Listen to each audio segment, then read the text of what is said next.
Coronavirus, la pandemia. ¿Cuáles son los síntomas? ¿Cómo se transmite? ¿Qué puedo hacer para protegerme y prevenir la propagación de la enfermedad? Nuevo padecimiento que ha encendido las alarmas de los sistemas de salud. Coronavirus, la pandemia.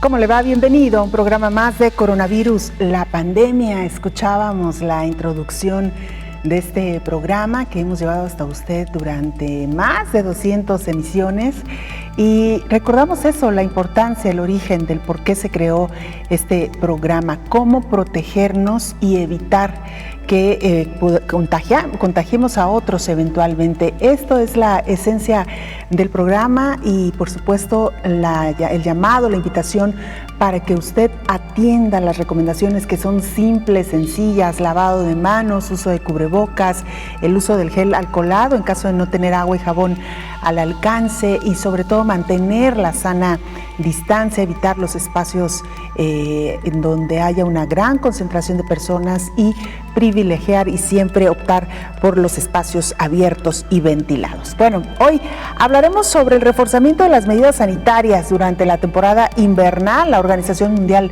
de la Salud advierte que serán meses húmedos y de mayor riesgo de infección de COVID-19. Aún es prematuro hablar sobre el virus del SARS-CoV-2 en cuanto a su temporalidad, es decir, cuánto tiempo más estaremos conviviendo con este virus. Los países del hemisferio norte han tenido su mayor pico de contagios entre la primavera y el verano. Hoy también hablaremos del comportamiento que ha tenido este virus de cara a las diferentes temporadas del año, las estaciones del año.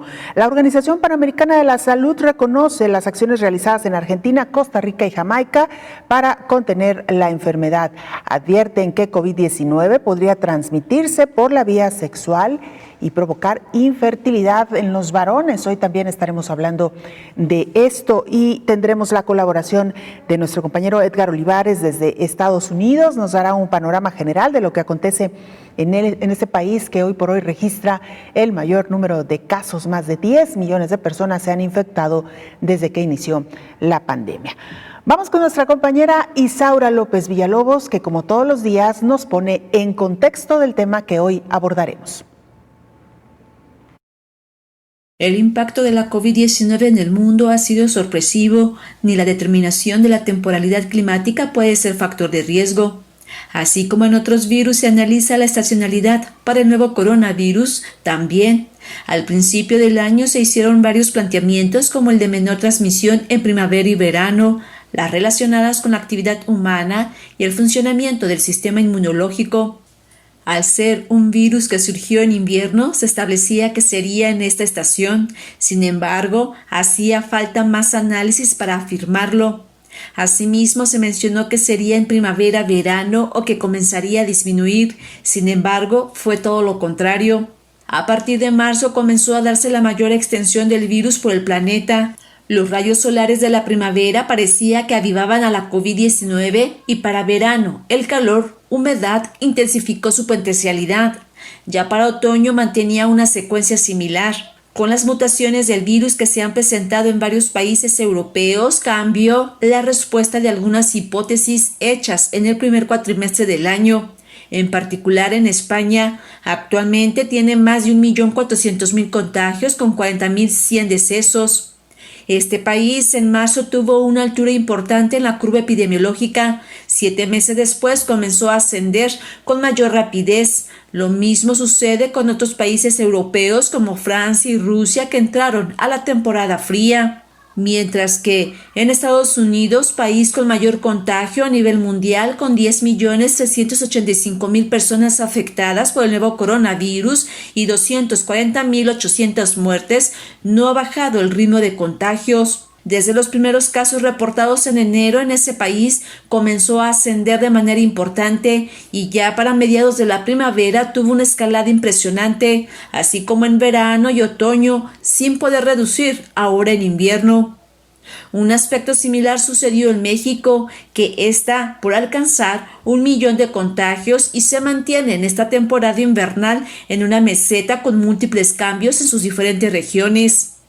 Investigaciones indican que algunos virus de tipo respiratorio se propagan más durante los meses de frío, pero con el nuevo coronavirus que se ha extendido por todo el mundo en climas cálidos y húmedos, aún afirmar su estacionalidad climática es prematuro. De los primeros 15 países que están en el mapa con mayor número de contagios que tuvieron un ritmo alto en verano y controlaron en otoño, hoy, con la temporada invernal, comienza otra vez a dispararse. Tal es el caso de los países europeos. En cambio, los países del hemisferio sur, Brasil, Argentina, Colombia y Chile, llevan un ritmo al parecer pausado, hoy que viven en verano. El reforzamiento de las medidas sanitarias durante la temporada invernal en el hemisferio norte es importante para disminuir los contagios de COVID-19. Esto lo advirtió la Organización Mundial de la Salud al señalar que serán meses húmedos y de mayor riesgo de infección de COVID-19. Informó Isaura López Villalobos.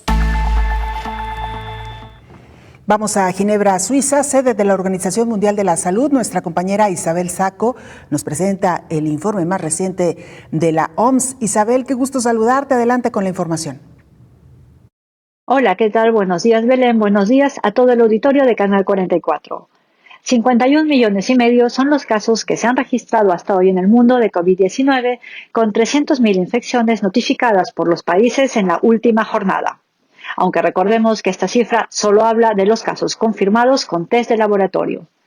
Los fallecimientos por el coronavirus se elevan a 1.276.000, 5.000 más que en la víspera. América suma 21.800.000 casos y Europa 13 millones y medio.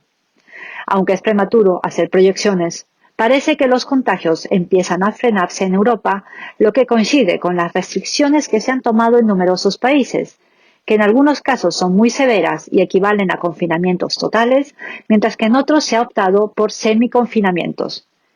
La regla general ha sido el cierre de todos los lugares donde la gente puede reunirse, lo que incluye bares y restaurantes, porque se cree que son espacios propicios para el contagio si la gente no respeta medidas de distancia y el uso de mascarillas. En estos días, la noticia más esperanzadora ha sido la que ha dado una farmacéutica estadounidense que se asoció con una alemana y que aseguran que los ensayos clínicos que han llevado a cabo con una candidata a vacuna han dado como resultado una eficacia del 90% en personas jóvenes. La Organización Mundial de la Salud ha reaccionado con optimismo a este anuncio, que corresponde a los plazos de los que había hablado anteriormente, cuando decía que habría una vacuna para finales de año, aunque incluso si se comprueba su eficacia, habrá que esperar algunos meses para que se revisen los resultados completamente y la producción se ponga en marcha. Hay otras candidatas a vacunas que se están desarrollando, y la OMS ha animado a que otros laboratorios sigan con sus investigaciones para tener una cartera más amplia de vacunas. Actualmente hay 200 laboratorios en el mundo trabajando en posibles vacunas contra el coronavirus y 40 están en alguna de las 3 fases de ensayos en personas. La Organización Mundial de la Salud también ha dicho que cuando haya vacunas que se compruebe son exitosas, se necesitará que aproximadamente un 70% de la población mundial se vacune para poner fin a la pandemia. Sin embargo, todavía estamos lejos de ver ese esperado final, ya que los expertos calculan que en 2021 solo habrá capacidad para vacunar al 20% de la población mundial. Aunque ya se prevén que habrá muchas desigualdades con los países ricos, que podrán vacunar a una proporción más importante de su población con respecto a lo que podrán hacer los países con menores ingresos. En este cálculo hay que tener en cuenta que la vacuna que parece ahora ser exitosa utiliza una nueva tecnología y por lo tanto será más costosa. En lugar de recurrir a formas debilitadas de un virus para generar inmunidad, que es lo que se hace habitualmente, la vacuna candidata, que ha levantado tantas esperanzas en estos días, introduce moléculas de ácido ribonucleico que por sí solas contienen instrucciones con las que el organismo humano puede producir el virus y a la vez el anticuerpo que lo neutraliza. Reportó desde Ginebra Isabel Saco para el programa Coronavirus la Pandemia. Ayer le contábamos a usted detalles de esta vacuna que tanto Pfizer como el laboratorio BioNTech, el laboratorio alemán que ha sumado esfuerzos con Pfizer estadounidense, consiguieron un alto rango de seguridad y de efectividad en esta vacuna que hoy por hoy sigue probando para iniciar posteriormente su distribución. Y dentro de los, señalamientos que se han hecho en las últimas horas sobre esta vacuna es que requiere una refrigeración por debajo de los 70 grados centígrados, es decir, 70 grados bajo cero para la conservación de la vacuna, lo cual dificultará su conservación y su traslado. Más adelante estaremos hablando de esto porque lo que se pensaba era una gran y buena noticia, pues parece que se empaña con este obstáculo que pudiera representar, sobre todo en el traslado. Ya Isabel nos decía que esto podría encarecer el costo de la vacuna. Veremos también qué tanto dificulta el hecho de que pueda distribuirse alrededor del mundo. Mientras tanto, declaran al año 2021 como el Año Internacional de los Trabajadores de la Salud y el Cuidado. Como una forma de reconocer la dedicación y el sacrificio de millones de trabajadores del sector al frente de la pandemia de COVID-19, el 2021 fue declarado como el Año Internacional de los Trabajadores de la Salud y el Cuidado por parte de los estados que integran la 73ª Asamblea Mundial de la Salud. Como parte del 10º aniversario y la revisión del Código Mundial de Prácticas de la OMS sobre contratación internacional de personal de la salud, la Asamblea discutió la creciente escala de la migración internacional de este grupo.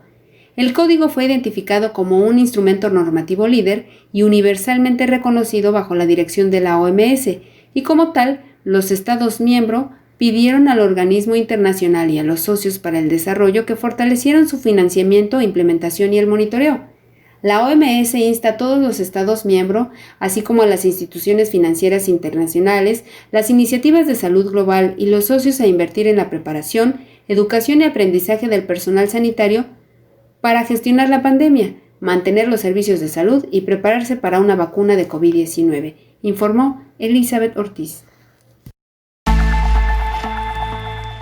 Gracias, Elizabeth, por esta información. Y mire, la Organización Panamericana de la Salud analiza el panorama COVID-19 en la región del continente americano, mientras que aplaude las acciones que han hecho países como Argentina, Costa Rica y Jamaica, países que tuvieron incrementos muy pronunciados en el número de casos y que finalmente, debido a las acciones que han tomado, poco a poco han logrado reducir estos números. Vamos a la siguiente información.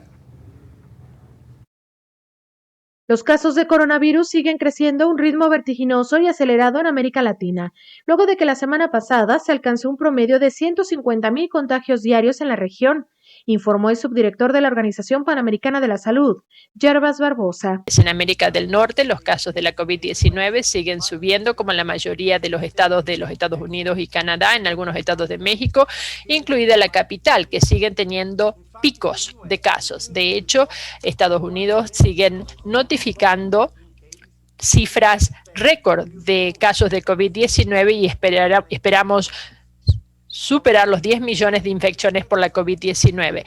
Sin embargo, hizo un desglose de las regiones de las Américas que en algunas reportan una disminución de casos. Con la excepción de Belice, los países de América Central también ven una caída permanente en los casos de COVID-19 debido a las medidas de control. En América del Sur, Chile, Paraguay y Uruguay han mantenido el contagio bajo control y han aplanado las curvas epidémicas. En casos como el de Argentina, hemos visto un pico de contagios en septiembre y octubre y ahora están bajando gracias a una mejor coordinación entre las provincias. Yerbas Barbosa, subdirector de la Organización Panamericana de la Salud, recordó las medidas para el control del virus. En primer lugar, los países deben contar con sistemas de vigilancia de enfermedad robustos que puedan detectar las alzas en casos de COVID-19 en todas partes, desde centros metropolitanos a zonas distantes. Los datos de la vigilancia son el manual de instrucción que los países deben utilizar para ajustar su respuesta sobre la base de la propagación del virus.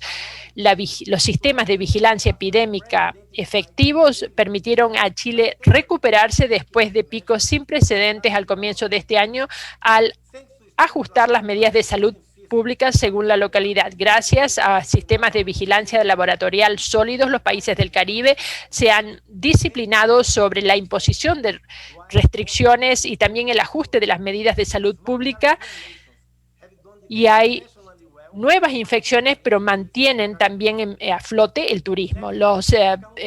Algunas de las naciones más pequeñas del Caribe lo han hecho de manera excepcional y muy bien en el Caribe oriental. Algunos de los países que lo han hecho bien, dijo Yerbas Barbosa, son Argentina, Costa Rica y Jamaica, entre otros, informó Rocío López Fonseca.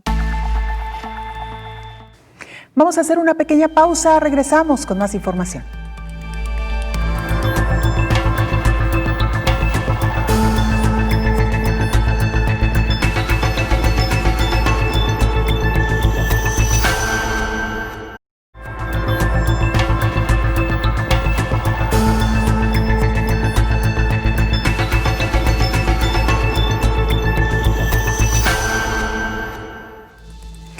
Llegan a 190,000 las pruebas rápidas de diagnóstico de COVID-19 a 4 países que harán prueba piloto. Un lote de 190,000 pruebas de diagnóstico de antígenos fueron enviados a los 4 países que implementarán este tipo de test en la prueba piloto encabezada por la Organización Panamericana de la Salud. Una prueba de antígeno es más rápida para determinar si alguien está infectado, a diferencia de las anteriores pruebas de anticuerpos que pueden mostrar si alguien tuvo la infección, pero es común que arrojen un resultado negativo en las primeras etapas de la enfermedad. La OPS envió 80,000 pruebas de antígenos a Ecuador, otras 40,000 a El Salvador, más 40,000 a Honduras y 30,000 pruebas a Surinam. Además, el personal del organismo está capacitando para realizar pruebas piloto para su implementación en Ecuador, El Salvador y México, que recibirá pruebas a través de la OMS y Surinam. Además, el organismo está ayudando a que países de la región pongan en práctica nuevos protocolos de pruebas para que los trabajadores de la salud tengan claro cómo utilizar los nuevos diagnósticos e informar sus resultados, para lo cual también hubo asesoría sobre las pruebas en Jamaica y Venezuela, así como en Honduras, Costa Rica y Trinidad y Tobago. Las pruebas de diagnóstico por PCR, que son muy precisas y que deben de realizarse en entornos de laboratorio, siguen siendo el método de referencia, pero se enfrentan a retrasos en la obtención de resultados en comparación con las pruebas rápidas. Según la OPS, las pruebas de antígenos no reemplazan a las de PCR, sino que complementan la detección molecular, informó Elizabeth Ortiz. Bueno, pues ahí tiene usted esta información. Son 190,000 pruebas rápidas, doctor. Me gustaría nada más antes de pasar a nuestra siguiente pieza informativa, bueno, primero saludarlo. Muchas gracias, Belén. La más cordial bienvenida. Como ya tenemos acá unos minutitos charlando, se me olvida que lo tengo que presentar al auditorio, doctor. Y es importante hacer una precisión sobre esta pieza que nos acaba de presentar nuestra compañera Elizabeth Ortiz, porque además es muy importante y es parte de los pasos positivos que se han dado en medio de esta pandemia. Claro. Lo que veíamos en las imágenes no corresponde a las pruebas rápidas a las que hacía referencia Elizabeth Ortiz. Efectivamente. Esas pruebas que vimos en la imagen son pruebas rápidas para detectar anticuerpos IgG e IgM en sangre capilar, en una gotita de sangre. Entonces, esas imágenes no corresponden a las pruebas rápidas de antígenos, que son las que están surgiendo de un par de meses a la fecha, que van a someterse a una prueba piloto en los países de América Latina, a los que hizo referencia Elizabeth Ortiz, 190,000 pruebas, y que ayer comentábamos, Belén, considero que van a ser pruebas muy útiles, muy útiles. Si bien no serán lo sensible y posiblemente específicas que son las PCRs, pero se acercan mucho a su sensibilidad y especificidad.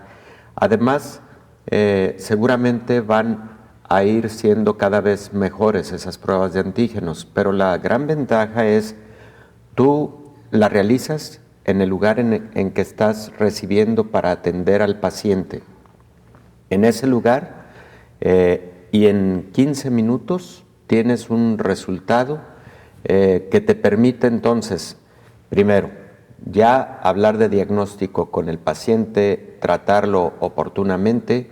Segundo, te permite identificar sus contactos para inmediatamente actuar en consecuencia y de esa manera evitar la cadena de contagios. Entonces, nada más esa aclaración respecto de las imágenes que vimos. Claro. Son un poco diferentes. Sí, la información que nos presentaba Elizabeth Ortiz es correcta. Buena. Solamente las imágenes, pero es muy importante, doctor, porque la gente sigue todavía un poco confundida con el tema de las pruebas. Nos han llegado preguntas aquí, por ejemplo, diciendo que si son válidas estas pruebas que se hacen de sangre para detectar la enfermedad.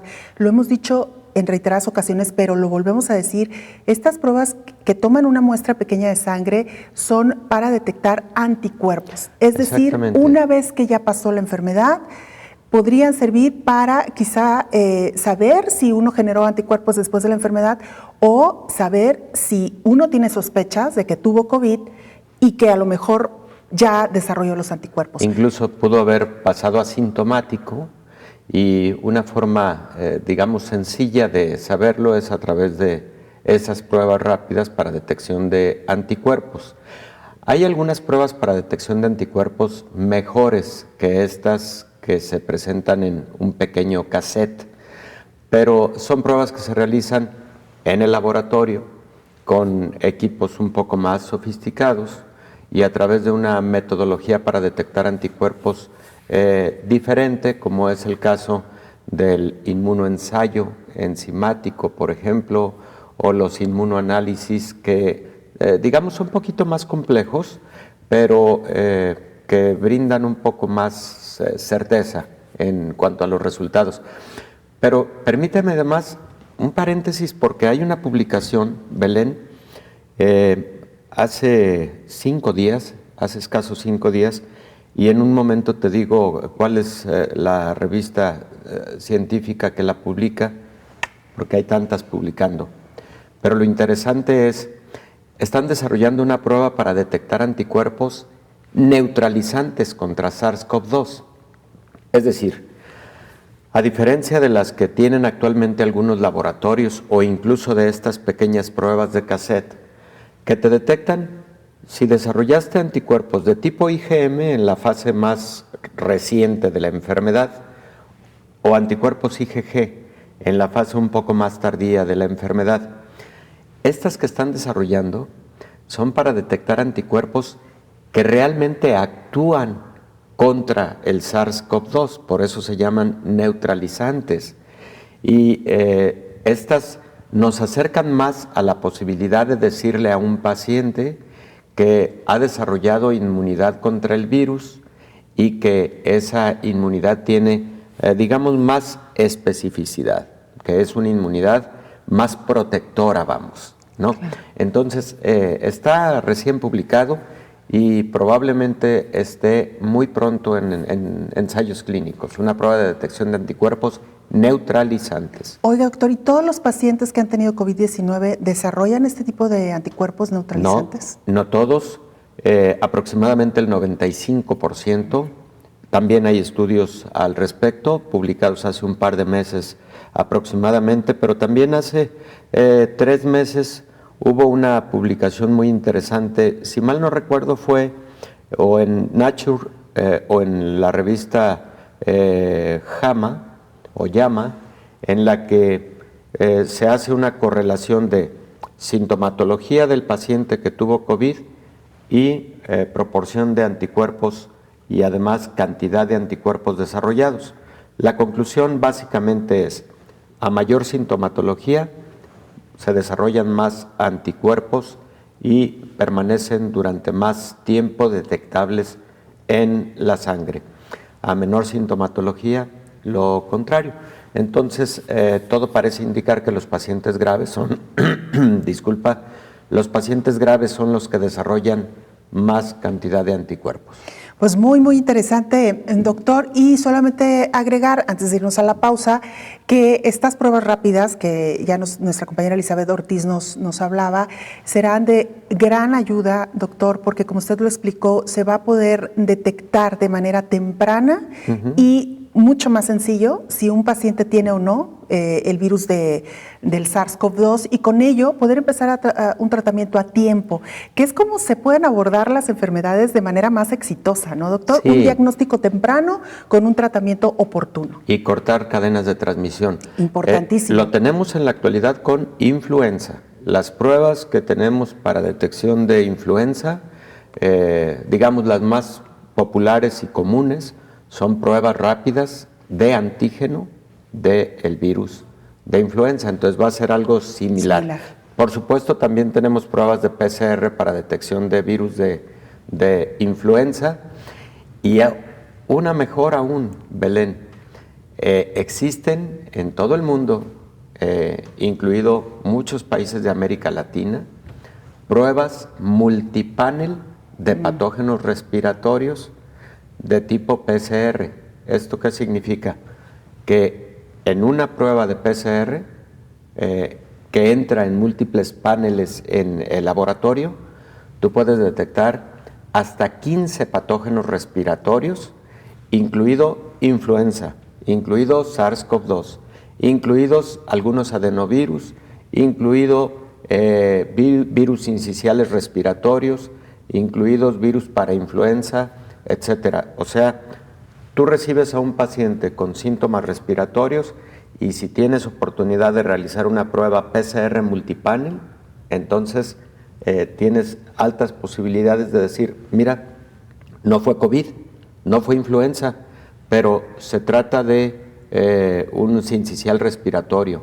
Eso es muy importante en niños pequeños con enfermedad respiratoria grave. Y regresando a la pausa, le vamos a explicar el doctor le va a explicar a nuestra audiencia por qué son tan importantes estas pruebas en tiempos donde estamos conviviendo con tal diversidad de virus. Doctor, antes de irnos a la pausa, vamos a ver la siguiente pieza informativa. La Organización Mundial de la Salud lanza a Europa su indicador sobre uso de mascarillas, cierre de escuelas y restricciones para contener la pandemia.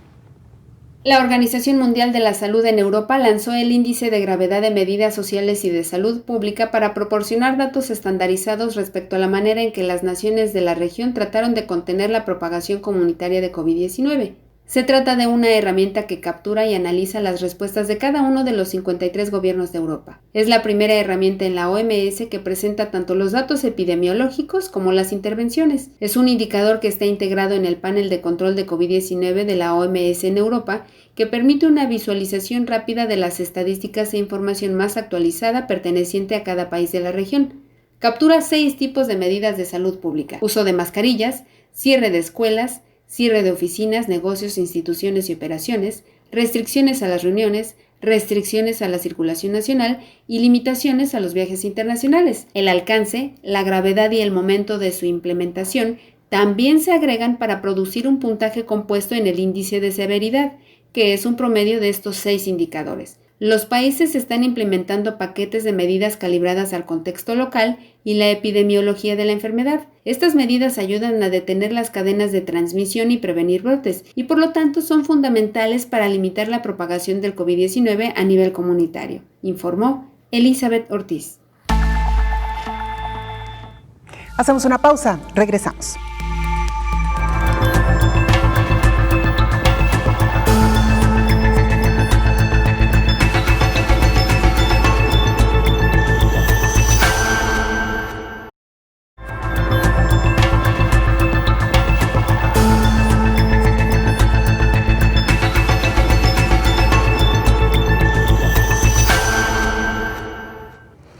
Rusia no se queda atrás y anuncia que la efectividad de su vacuna contra COVID-19 es no del 90, del 92%. Rusia informó que hasta el momento un análisis inicial de los datos de su vacuna contra el coronavirus, Sputnik, sugiere que tiene un 92% de efectividad. El análisis intermedio se realiza después de 20 casos confirmados de COVID-19 entre los participantes del ensayo de fase 3, que recibieron la vacuna o un placebo, según un comunicado de prensa del Fondo de Inversión Directa de Rusia. La vacuna se encuentra en fase 3 y participan 40,000 voluntarios. El fondo que participa en el desarrollo del biológico ruso informa de que más de 16,000 personas recibieron las 2 dosis necesarias de la vacuna y más de 20,000 recibieron la primera dosis durante la fase 3 de los ensayos. Cabe recordar que en Rusia se encuentra en estudios una segunda vacuna y el presidente Vladimir Putin dijo que su nación está a punto de registrar su tercera vacuna contra el coronavirus. Añadió que está dispuesto a cooperar con todos los demás países en materia de vacunas. Putin también aseguró que todas las vacunas contra el coronavirus rusas han sido efectivas. Rusia está registrando 350 muertes al día por COVID. De momento, el país se resiste a imponer un cierre en fronteras y comercios y espera la vacuna. La Sputnik se administra en 2 dosis, en un intervalo de 21 días y consta de 2 componentes. El primero se basa en el adenovirus humano tipo 26 y el segundo en el adenovirus humano combinante del tipo 5. Rusia producirá este mes 500,000 dosis de la vacuna, según anunció el gobierno de Putin, informó Rocío López Fonseca. Nuestro compañero Edgar Olivares nos informa desde Estados Unidos. Como usted sabe, este país que hoy por hoy está registrando los más altos índices de contagios. Más de 10 millones de personas se han contagiado con el virus del SARS-CoV-2 desde que inició la pandemia. Nuestro compañero Edgar Olivares nos actualiza información. Edgar, qué gusto saludarte. Adelante con el reporte. Amigos de Canal 44, los saludo con mucho gusto. El estado de Texas alcanzó más de 1 millón de contagios de COVID-19 y se ha convertido en el primer lugar del número acumulado de contagios de todo Estados Unidos. Oficialmente hay 1,007,626 casos confirmados desde que comenzó la pandemia en Estados Unidos a mediados de febrero pasado. Esta enfermedad ha cobrado la vida de 19,106 tejanos al corte de este miércoles.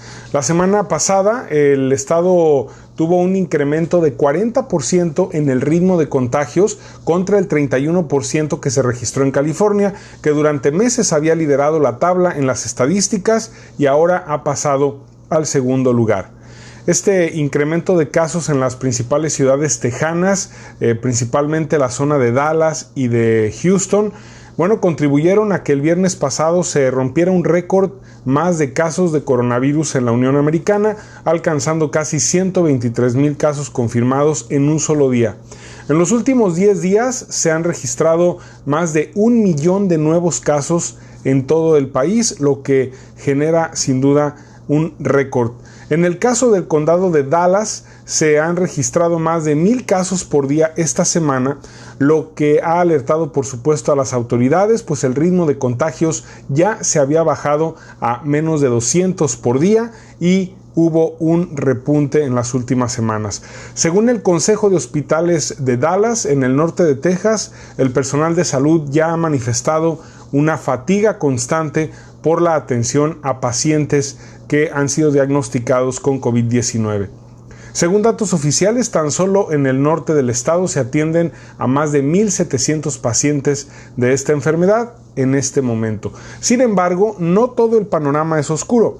El gobernador de Texas, Greg Abbott, acaba de informar que los primeros tratamientos desarrollados para personas que contrajeron el virus, así como los primeros lotes incluso de vacunas contra el COVID-19, podrían estar disponibles a finales de este mismo año para Texas. Una declaración que ha causado sorpresa, pero que se basa en que la Administración Federal de Drogas y Alimentos de los Estados Unidos ha autorizado el uso inmediato de un medicamento de anticuerpos desarrollado por Eli Lilly Corporation y que ha logrado mejoría en la sintomatología de pacientes con la enfermedad de COVID-19. Se habla de que habría 80,000 muestras de este medicamento. En general, en Estados Unidos hay 10,564,000 casos acumulados, 245,685 muertes y se han recuperado cerca de 4 millones de pacientes. Es mi reporte desde el norte de Texas. Regreso con ustedes al estudio.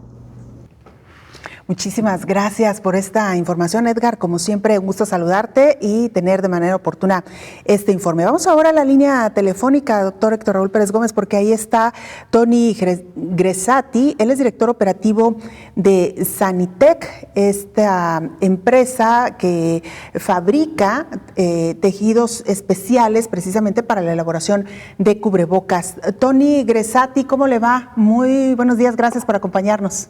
Hola, Verónica. ¿Nos escucha usted bien? Sí. Creo que tenemos un poquito de problemas con su audio. Me gustaría si producción nos indica si continuamos o mejoramos la comunicación. Vamos a retomarla porque sí es importante escucharla. Doctor, sobre todo estos cubrebocas médico quirúrgico tricapa, que se conoce como Sanitec Pro, que se fabrica con un tejido especial que es impermeable, transpirable y cómodo. Hoy por hoy se han hecho indispensables estas herramientas, doctor, y no solamente para el personal médico, que sí deberían de ser los más protegidos, pero también para la población en general, doctor. Sí, por supuesto, Belén. Y estos cubrebocas en particular tienen muchas bondades. La primera de ellas es son un poco más ligeros, los tolera más la población. Segundo, no brindan una protección del 95% como las mascarillas o cubrebocas N95, pero brindan una protección razonable para lo que es la convivencia comunitaria. Y tercero, pues por lo que estoy escuchando, las características de ser impermeables, pues seguramente permite que la duración del cubrebocas seco, no húmedo, sea mayor, porque una de las indicaciones para cambiar el cubrebocas desechable es precisamente ya cuando se percibe húmedo. Claro, vamos a regresar con Tony Gresati, si le parece. Qué características, doctor, así tiene. Es. Tony, ¿nos escucha? Sí, Bere, ¿cómo estás? Doctor, ¿cómo estás? Buenos días, Tony, ¿qué tal? Muy buenos días, bien, gracias. Ya, ahora sí te escuchamos perfecto. Ahora sí. Ya el doctor nos daba algunas características de este cubrebocas, y esto último, creo que sería interesante retomarlo, el tema de la impermeabilidad, Tony. Ok, mire. Lo primero es que, bueno, nosotros nos dedicamos a la seguridad industrial y al equipo de protección personal desde hace ya mucho tiempo, ¿no? Desde hace muchos años. Y nosotros hemos investigado mucho el tipo de protección personal de acuerdo a lo que nos estemos enfrentando, ¿no? Por ejemplo, si tenemos un dolor de estómago, pues no podemos tomarnos una aspirina. Pues tenemos que tener el equipo de protección personal de acuerdo a lo que estamos enfrentando, que en este caso es el COVID. La característica de un cubrebocas es muy importante saber cuál comprar. La mayoría de las personas no saben qué cubrebocas es el que les puede servir para poder evitar los contagios. Mucha gente compra de tela, vestidos planos, y en realidad lo que se necesita para esta pandemia es un cubrebocas de tejido no tejido, se llaman telas no tejidas. Son un tipo de telas completamente distintas, sí tienen impermeabilidad, pero en realidad lo más importante de estas telas es que tienen un poro demasiado chico. Entonces, al momento de nosotros entender el tamaño del COVID, que ahorita ya está muy público, ¿no? El COVID tiene un tamaño de 0.13 micrones. En realidad hay cubrebocas que no te protegen por más que los uses. Por ejemplo, los que usan tela saben que el tejido de la tela o la aguja que teje la tela es de 10 micrones, es decir, el virus pasa. Eso es un hecho, pasa. Pero si tú buscas un cubrebocas que tiene una protección de una partícula menor a 0.1 micrones, entonces ese cubrebocas es el que tenemos que encontrar, el que tenemos que comprar y usar. Es impermeable por lo mismo, porque necesitas necesitamos proteger la membrana intermedia, esa no se debe de mojar, para que el poro permanezca seco y funcional. Claro. Ahora, Tony, esto que tú mencionabas del tejido trilaminado, es decir, ¿qué tipo de materiales están utilizando entonces? Mira, es un material muy específico que es polipropileno. Está hecho, es un polipropileno soplado, está hecho de varias fibras que hacen que el poro sea mucho más cerrado, son varias fibras por centímetro cuadrado, y lo que provoca esto es que el poro se cierre a tal grado de que no deje pasar el virus o la bacteria, pero al mismo tiempo tenga un grado de respirabilidad. Entonces es un producto muy específico, muy especial, y ese son los dos factores que tiene que tener un buen cubrebocas. Número uno, una alta protección para partículas muy pequeñas, y número dos, una alta respirabilidad. No puedes tener un cubrebocas con una baja respirabilidad, te ahogas a los 30 minutos, 40 minutos, y el chiste es que lo vamos a usar todo el día, ¿verdad? Claro. Entonces tiene que ser alta respirabilidad, alta protección. Doctor Héctor Raúl. Gracias de nueva cuenta, Tony. Preguntarte, ¿qué porcentaje entonces de filtración de partículas del tamaño de SARS-CoV-2 estaríamos teniendo con estos cubrebocas que ustedes están fabricando? Digamos, teniendo como punto de partida o punto de referencia las mascarillas de alta eficiencia N95 que utilizamos en el ámbito de la salud, en el ámbito hospitalario, por ejemplo. ¿Qué proporción están teniendo de filtración? Bueno, en realidad nosotros, doctor, manejamos esos dos tipos de mascarillas, que es el tricapa, grado médico quirúrgico, y según el estándar americano nosotros estamos en el nivel 3, que es el más alto a nivel mundial. Y también hacemos el respirador N95, son dos productos distintos, pero claro, le explico un poquito.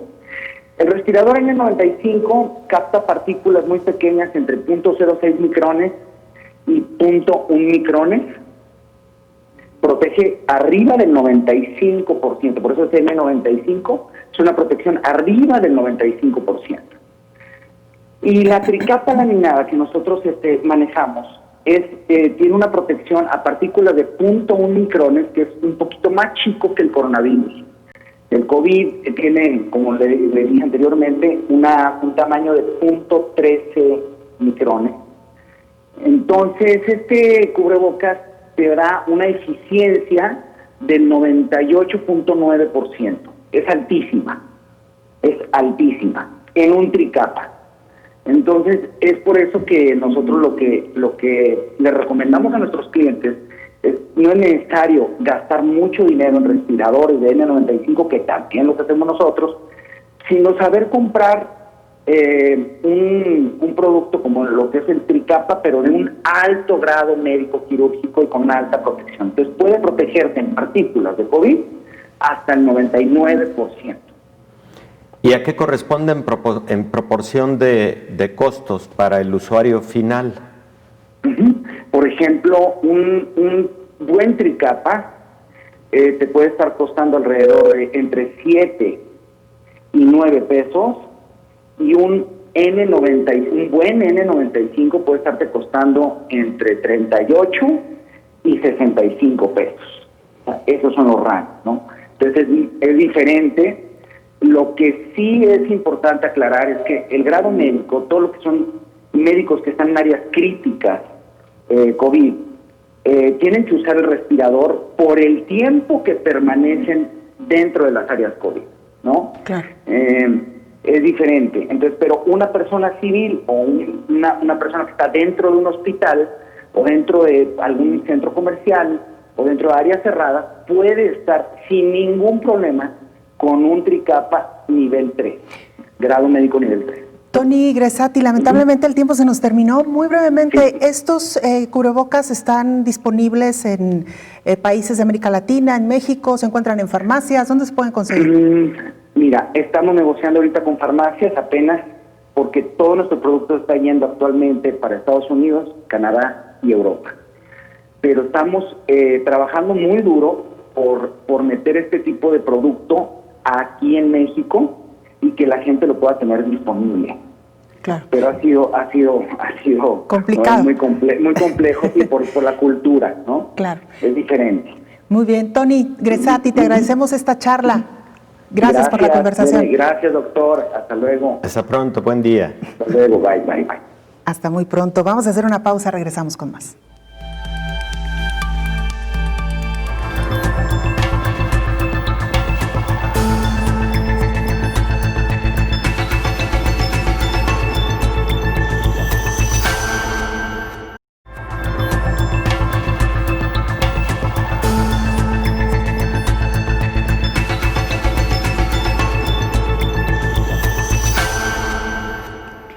Y por si algo nos faltaba con las secuelas o consecuencias que deja el SARS-CoV-2, un estudio reciente advierte que la enfermedad de COVID-19 podría transmitirse primero por vía sexual y provocar infertilidad en los varones.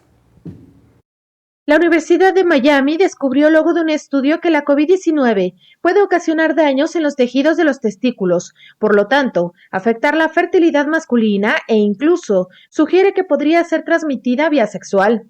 El equipo de investigadores realizó 6 biopsias a hombres que murieron por COVID e incluso a un paciente recuperado y que era asintomático, y se comprobó la presencia del virus dentro de los testículos. Sin embargo, se realizaron otras 3 muestras en otros pacientes y se descubrió una función deficiente de los espermatozoides. Los investigadores aseguran que son necesarios más estudios para evaluar exactamente cómo responde el tejido testicular al virus y lo que eso podría significar para la fertilidad masculina y la transmisión sexual.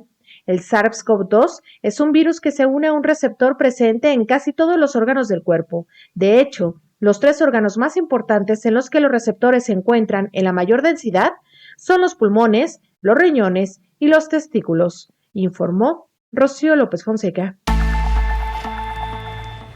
Bajo esta premisa que nos deja Rocío López Fonseca, puede sonar no descabellado, ¿no, doctor? Al tratarse también los testículos, uno de los órganos más receptores de los virus o de los coronavirus. No es descabellado, Belén. De hecho, otros virus que de origen sabemos causan otros síndromes clínicos.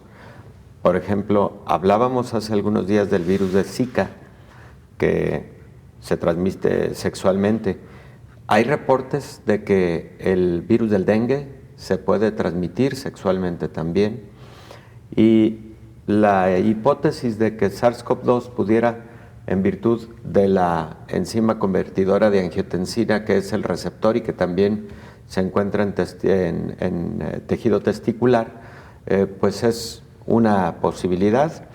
Ya lo escuchamos, amerita más estudios para identificar esa posibilidad. Esos estudios adicionales podrían ser, por ejemplo, en este caso fue en biopsias post-mortem de pacientes con SARS-CoV-2, pero también podría hacerse búsqueda en semen, por ejemplo, de partículas virales, ya sea a través de cultivo o a través de búsqueda de genoma viral por PCR. Entonces, seguramente serán estudios muy, muy interesantes al respecto. Y cada semana que pasa, cada día que pasa, pues se hacen más búsquedas sobre en qué otros tejidos puede estar SARS-CoV-2. Al inicio se buscó, por ejemplo, también en las heces y hubo PCRs positivas en las heces, lo que se tradujo en que el SARS-CoV-2 también infecta el intestino, infecta el tracto gastrointestinal. Evidentemente el tracto respiratorio, estamos plenamente de acuerdo, pero también se hicieron estudios de PCR en sangre y se encontró positividad en algunos pacientes, lo cual sugiere que también este virus puede tener algunos episodios de viremia en algún momento durante el curso de la enfermedad. Claro. Nos falta aún mucho por estudiar, por buscar y sobre todo, doctor, uno de los virus más estudiados sin duda cabe, y yo diría estudiados a la luz del mundo, ¿no? Porque es evidente que los médicos, los científicos están permanentemente estudiando todos los virus, todas las bacterias, pero este en particular ha sido, digamos, un poco a la luz del mundo. Doctor, claro. Nos quedan algunos minutos y nada más para cerrar el tema de que hoy no lo pudimos abordar a profundidad, pero sí, de alguna manera, porque tiene que ver con esto que hablábamos de las vacunas y esta prueba que usted nos decía, que en la que se pueden detectar en un solo hisopo varios virus respiratorios. Es una buena herramienta, doctor, porque justo en el continente americano, en la parte norte, nos estamos acercando al invierno, que es el tema que hoy nos ocupa. Y entonces vamos a empezar a convivir con una mayor cantidad de virus respiratorios. Este tipo de pruebas y bacterias facilita entonces los diagnósticos, doctor. Definitivamente, porque hay muchas patologías de esta naturaleza con síntomas similares. Entonces, a través de este tipo de pruebas, decíamos, puedes identificar patógenos virales, patógenos bacterianos que causan infección respiratoria, como es el caso para los virus, influenza, adenovirus, puedes detectar sinciciales respiratorios, virus para influenza, SARS-CoV-2, y en el caso de las bacterias puedes detectar, por ejemplo, neumococo, Haemophilus influenza, Moraxella catarrhalis, que son de las bacterias que más frecuentemente causan infección respiratoria. Eso es muy útil porque además en muy poco tiempo puedes tener un diagnóstico definitivo del patógeno responsable. Con eso tú diriges la terapia antimicrobiana, ya sea antiviral para aquellos virus en los que existe tratamiento antiviral, o los antibióticos para las bacterias correspondientes, y además tienes la gran posibilidad también de muy pronto con la familia actuar en aquellas circunstancias en donde sabemos que existe alto riesgo de transmisión de la enfermedad, como en el caso de influenza, como en el caso de SARS-CoV-2, por ejemplo, ¿no? Claro, poder cortar cadenas de transmisión, que en este momento es fundamental. Doctor, nos despedimos. Muchas gracias, como siempre, por habernos acompañado. Con todo gusto, Belén. Muchas gracias a ti. Sin duda ha sido un programa por demás aleccionador e interesante. Nosotros nos vamos, no sin antes de recordarle, como iniciamos el programa, es importante no olvidar la sana distancia, el lavado de manos, el uso de gel alcoholado en caso de no tener agua y jabón de manera cercana, evitar los lugares concurridos, privilegiar aquellos con poca gente y ventilados. Sigámonos cuidando y sigamos cuidando a los demás. Gracias, nos vemos en la siguiente emisión de Coronavirus, la pandemia. Hasta entonces. Coronavirus, la pandemia.